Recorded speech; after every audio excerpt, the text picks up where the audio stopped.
여러분 반갑습니다. 짱박사입니다.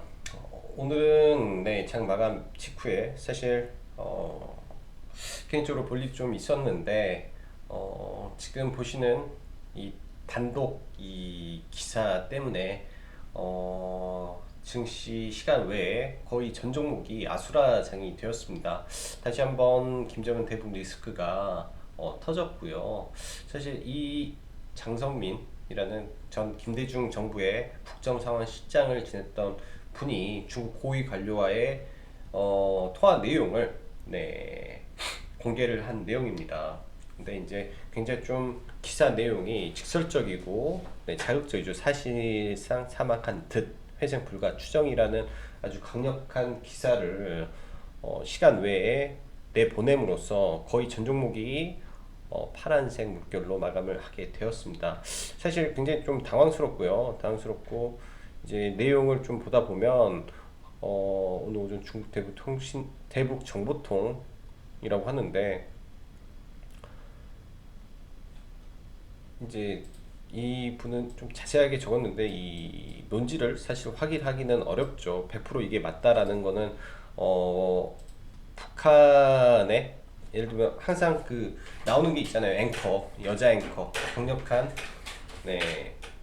뭐 조미 수뇌부 하는 그 앵커가 나와서 말하지 않는 이상 제 개인적인 생각은 전부 다 설로 생각을 해야 되지 않나라는 생각이 듭니다. 어제 영상에서도 한번 언급했다시피 이 방산주나 경협주 양쪽에 이제 핑퐁 싸움을 하기는 사실 굉장히 부담되는 부분이 많아요. 특히 금요일 날 예를 들어서 금요일 날 경협주를 들고 가는데 금요일 밤, 토요일 밤, 일요일 이 3일 동안 예를 들어서 김정은이 나타나지 않으면 시장에서는 별의 별 소리가 또 다 나오면서 시장을 좀 짓누르는 부분이 되지 않을까라는 생각이 조심스럽게 듭니다.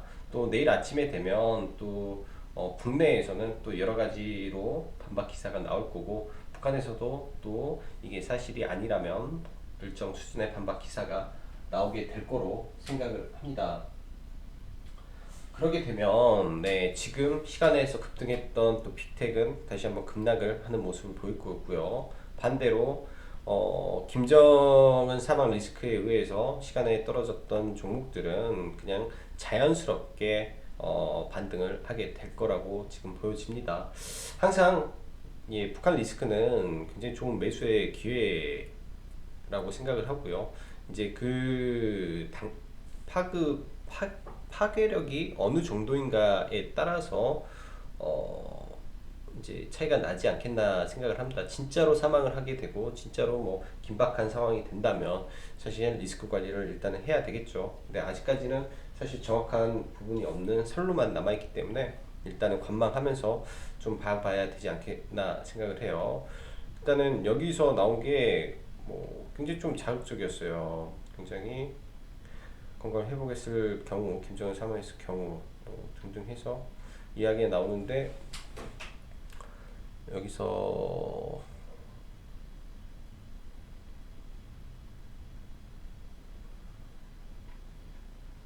이 말이었을 거예요. 저도 깜짝 놀랐습니다. 이 분이 다시 한번 물어봐서 김정은이 최종 사망한 것이냐라는 나의 사망 확인 질문에 자신이 직접 확인한 상황은 아니라 그렇게 물어보면 좀 굉장히 좀 제가 보기에는 답답합니다. 이걸 가지고 이렇게 작성을 해야 되는 건지. 그리고 이내 조심스럽고 신중한 태도로 그렇게 보시면 됩니다. 뭐 사망 여부에 따라서 뭐 회복 불가능으로 보시면 됩니다. 이게 정말로 사실이고 그렇다면 굉장히 큰 뉴스고요.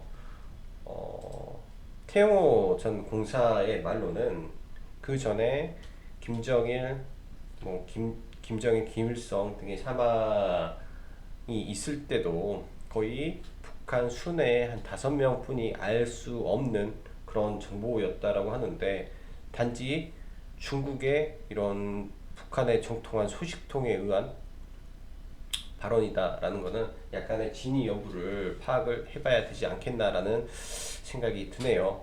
이 기사가 나온 직후에 이제 청와대에서 나온 내용인데 5시 53분, 5시 32분 그리고 수정이 6시 2분에 나온 건데요. 북한 내부의 특이 동향은 없다. 그리고 김 위원장 위중설과 관련해 북한 내부에 별다른 것은 없는 것으로 파악이 된다.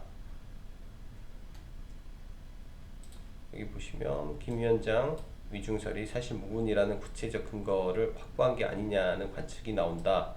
좀 해서 아무튼 이러한 기사 하나에 지금 약간 일희일비하는 시장이고 투심이 굉장히 흔들리고 있기 때문에 좀 조심해서 시장을 대응하시는 게 좋을 것 같습니다.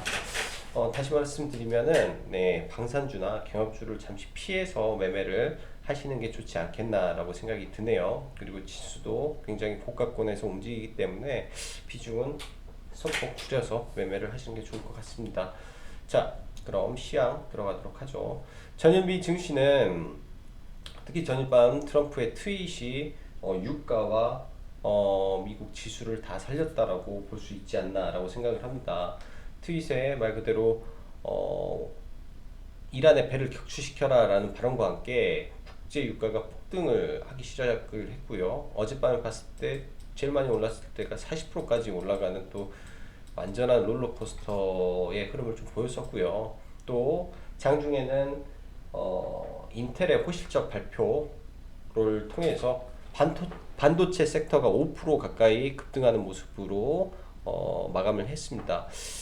장 이후 어플라이드 머티리얼즈, 램 리서치 등이 1분기 실적 부분에 대해서는 불확실한 시장에 대비한 선제적인 물품 구매가 일정 부분 있었다라는 발언과 향후 불확실성이 존재한다라는 말로 시간 외에 하락을 하면서 국내 IT 섹터의 정강 후약이 진행이 됐다라고 보면 될 것 같네요. 오늘 하이닉스의 호실적 발표, LG생활건강의 호실적, 그리고 네이버 등의 호실적이 발표가 되면서 상대적으로 코스피 대형주들의 흐름이 굉장히 좋았다라고 보시면 될 것 같고, 반대로 하이닉스와 삼성전자에는 일정 부분 차익 매물이 굉장히 많이 나왔다라고 보여집니다. 특히 연기금 쪽에서 어제 많이 들어갔고 종가에 많이 끌어올렸던 부분을 다시 좀 던졌던 부분이 없지 않아 있었다라고 보이시네요. 오늘 네이버 카카오의 이 강한 반등, 이 신고가를 향해 가는 모습은 지난번 아마존의 신고가의 의미에 대한 영상을 올렸었는데 그런 의미와 똑같이 해석을 하는 게 맞습니다. 시장의 주도주의 탄생이고 이 주도주는 곧 대장주이기 때문에 이 언택트 군단을 이끌어가는 네이버 카카오가 이제 시장의 주 핵심군이 되면서 움직이지 않을까라고 생각을 해요. 그래서 추후 이러한 종목군들의 움직임을 보면서 하위 종목군들을 함께 매매하는 전략을 갖춰보면 좋겠다라는 생각을 합니다. 과거 삼성전자의 랠리가 지속이 됐을 때 삼성전자가 이렇게 갈 때 동반해서 이 밑에 이제 반도체 장비주들은 이렇게 가죠. 이렇게.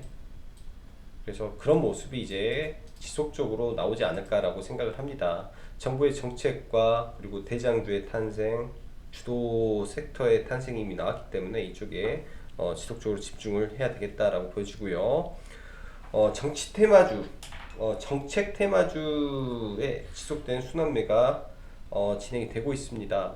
오늘만 하더라도 어제 나온 디지털 뉴딜 관점에서 굉장히 많은 종목들이 상승을 했는데요. 결제, 페이, 로봇, 재택, 원격 진료, 보안, 소프트웨어, 클라우드 까지 해서 전부 다 강한 모습을 보였습니다. 이 섹터 안에서 지속적인 순환매가 이제 일어날 걸로 보여지네요. 그리고 다음 주 월요일 날 있은 온라인 AACR을 앞두면서 매드팩토, 제넥신 등의 강세가 이어졌고 제넥신의 매드팩토의 신고가가 향후 이제 추가적인 상승을 해줄지 체크도 해보는 게 좋겠습니다. 북한발 리스크는 사실 크게 염려하지 않으나 김정은 불확실성은 존재한다고 판단이 됩니다. 어제 이거는 말씀드린 거예요. 경협준 방산주 쌍방으로 조심 하면 그 외 테마에 집중해야 된다라고 보여지니까 그 외 테마를 보고 백신 이야기가 많이 나왔는데 이건 어제 내용이네요. 자, 관련 종목들 보면서 마무리를 하겠습니다. 수급은 뭐 특별히 오늘도 수급은 외국인의 매도가 좀 이어졌다라는 정도. 그 다음에 장 막판 연기금이 또 시장을 끌어올렸다라는 정도로 오늘도 해석을 해보면 되겠습니다. 연기금의 색깔이 이 핑크색이기 때문에 연기금이 또 오후에 들어서 지수를 끌어올렸다라고 보시면 되고요. 어제와 똑같아요. 지수가 올라갈 때 나스닥이 상승을 하면서 함께 연동이 돼서 올라갔기 때문에 나스닥 추종 매매가 많은 걸로 좀 해석을 하면 될 것 같습니다. 자, 종목들 보면서 넘어갈게요. 삼성전자는 주도주가 아니라고 이제 판단이 되네요. 확실한 주도주는 네이버와 카카오.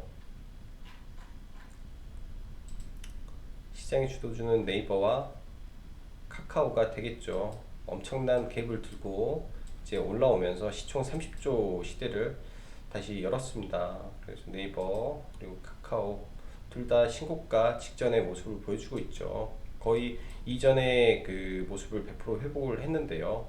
추후 시장이 조정을 받는다 하면 이쪽 섹터 안에서의 매매를 진행을 해야 되는 걸로 생각을 하셔야 될 것 같습니다. 일단은 쌍봉 구간이기 때문에 신고가를 간다라는 것보다도 눌렸을 때 이런 구간에서 다시 올라가는 추세가 만들어질 걸로 보여지네요. 네이버, 카카오 그리고 삼성바이오로직스까지 해서 시장의 주도 대장이 완전히 바뀐 흐름이 보여집니다. 자, 그리고 하이닉스.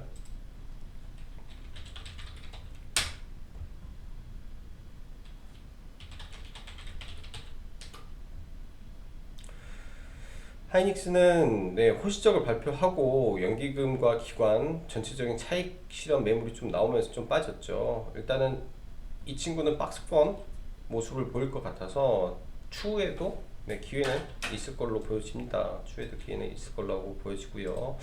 종목들 가운데서 한국전력이 상당히 좋은 흐름을 보여주고 있는데, 일단 저는 이거를 저희 카페 라이브는 23,500원을 단기 목표로 잡았는데요.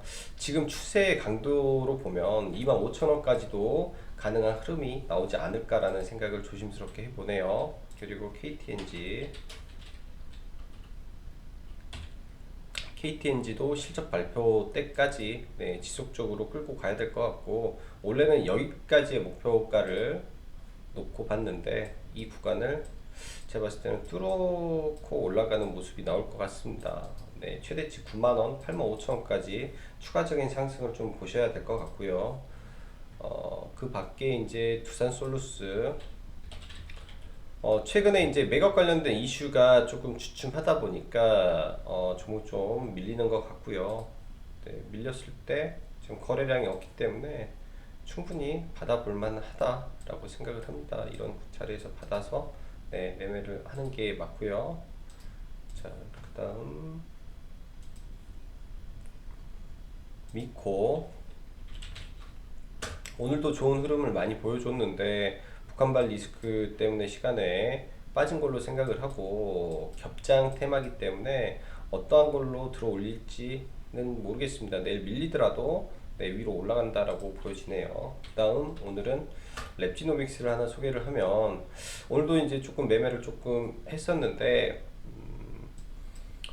21일자 한양증권의 리포트가 굉장히 좋습니다. 4월 말 5월 초에 미 FDA 인증 획득 가능성 플러스 2분기 500억 순이익 3만 프로 증가.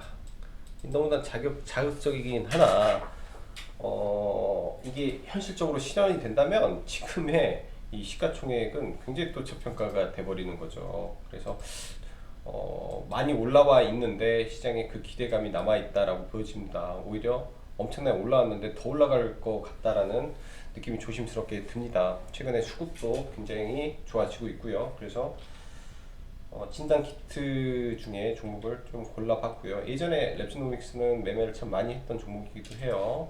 그리고 제넥심, 제넥신도 흐름 괜찮고요. 일단 이 구간이 이때 이제 추가 매수를 한 부분에 대한 반매도가 돼야 되는 구간이고, 여기서 밀렸다가 기대감에 의해서 한 번 더 올라갈 것 같습니다. 맥시멈은 이 자리겠죠. 음봉 매집이니까. 음봉 매집이 되고 있는 게 레고캠 바이오, 그 다음에 뭐가 있을까요?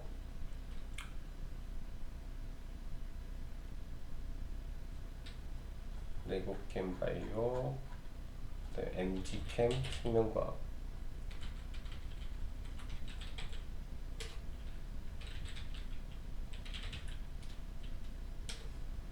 이런 게 지금 음봉 매집의 형태를 띠고 올라가는 종목들의 전형적인 패턴이기 때문에 지금 이런 종목들을 잘 관심을 갖고 봐야 되지 않겠나라고 보여집니다. 매물 소화 이후 갭 메꾸고 올라가는 전형적인 음봉 매집의 성격의 종목들이죠. 자, 그 다음 알서포트는 어제 종가 베팅을 못 들어가서 오늘 돌파 매매의 관점으로 네, 이 시점에 좀 봤는데 놓쳐버렸어요. 오늘 어떻게 보면 제일 강했던 종목 중에 하나인데, 일단 단기간에 굉장히 많이 올랐기 때문에 이제부터는 조금 주의를 해야 될 구간까지 올라왔다라고 보여집니다. 과거에도 3단 상승 이후에 네, 이런 구간이죠. 지금 차트를 보면 거의 비슷할 거예요. 이런 한 번, 두 번, 세 번 상승 이후에 조금 오르다가 이때부터는 조금 조심을 해야 될 구간이 될 수도 있으니까 지금부터는 또 조금 조심을 해야 될 구간이지 않나라고 보여집니다. 굉장히 많이 올라갔고요. 그리고 이런 구간을 이탈하면 주의를 해야 되겠죠. 혹은 음봉 이렇게는 움직일 수 있으니까 뭐 이 정도 흐름 안에서만 보는 게 지금은 좋겠습니다. 아니면 충분한 조정을 좀 기다려야 되겠죠. 그리고 S맥이 어제 종가 베팅을 좀 했던 종목이고요. 일단은 공식적으로는 오늘 오전에 전부 다 매도를 했습니다. 매도를 다 하고 말았죠. 네, 이렇게 위쪽에서부터 했는데 조금 아쉬움이 좀 많이 남아요. 바로 이렇게 들어줄 줄 알았는데 못 들어줘서 좀 아쉬움이 좀 많이 남고, 지금 S맥과 녹십자, 랩셀, 그 다음 뭐 이쪽 혈청 관련해서 또 충분히 테마가 돌 걸로 생각을 합니다. 지금 이제 매도를 했으면 이렇게 쌍바닥을 그릴 수도 있겠죠. 그럼 이런 쌍바닥 구간에서 재공략을 충분히 할 수 있겠다라고 보여집니다. 그래서 원래 제가 이거를 매수 단가가 1315원이기 때문에 이 구간 언저리가 아마 쌍바닥이 될 가능성이 높아요. 그래서 쌍바닥 구간에서 재차 공략을 해보시면 될 것 같고요. 그 다음에 녹십자, 랩셀,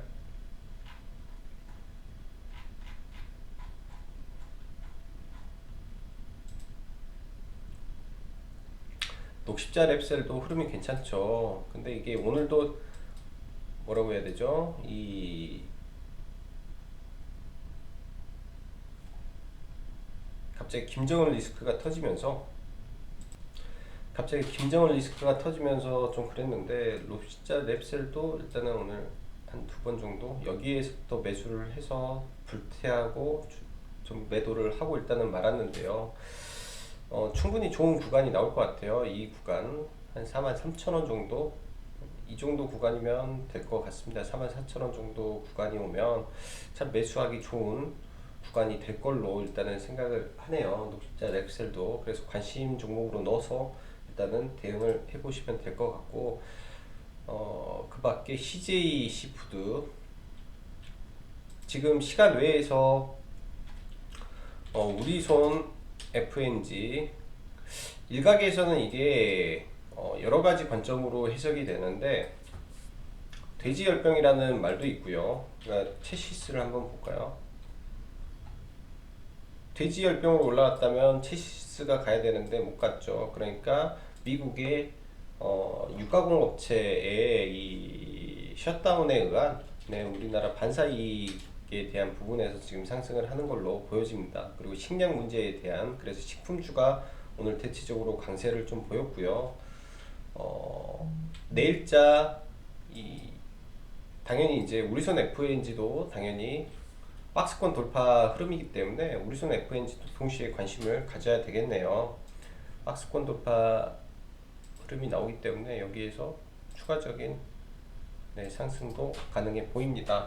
그래서 우리손 FNG랑 오늘 저가의 흐름이 좋았던 CJ 시푸드 시간 외에서는 어쩔 수가 없는 것 같아요. 북한 리스크 때문에 다 밀려버렸기 때문에 여기까지 떨어지면 여기서 돌파 구간이 있기 때문에 이것도 이런 돌파 구간에서의 흐름이죠. 돌파 구간에서 지금 시간에 받쳤기 때문에 툭 떨어지면 손절이 아니라 이렇게 끌어올리는 걸 봐야 돼요. 그리고 시간에 떨어지니까 별다른 리스크가 없으면 오전에 추가 매수를 딱 해서 올려야 되고요. 저는 개인적으로 이제 CJ 시푸드를 돌파 구간에 들어가서 종가 베팅을 좀 했고요. 두 번 매매를 해서 반틈은 팔고 시간 외에서 4,050원, 55원에 다시 잡았습니다. 판 물량만큼 그대로 좀 잡아서 평단가를 좀 더 낮춰버렸는데 이거 괜찮을 걸로 지금 보여지네요. 그리고 초록뱀 또한 차트를 다 만들어 놓은 상태에서 이것도 북한발 리스크로 지금 시간에 박살이 났어요. 원래대로라면 가야 될 자리라고 생각을 하는데 수급이 분명히 들어왔고 이 수급의 받침과 종가까지 끌어들이는 모습도 다 좋았는데 이것 또한 북한발 리스크 때문에 움직였기 때문에 그러한 부분은 충분히 장중에 해결이 될 거라고 생각을 합니다. 일단 금요일은 종목들이 좀 어느 정도 올라오면 좀 매도를 하고 주말에 또 이런저런 또 설이 또 나올 거라고 생각을 하니까 좀 최대한 리스크 관리를 하고 주말을 보내시는 게 어떨까라는 생각을 하네요. 자, 내일이면 벌써 금요일입니다. 내일 한 주간 마무리 잘 하시고요. 자, 오늘도 여기까지 짱구 박사였습니다. 감사합니다.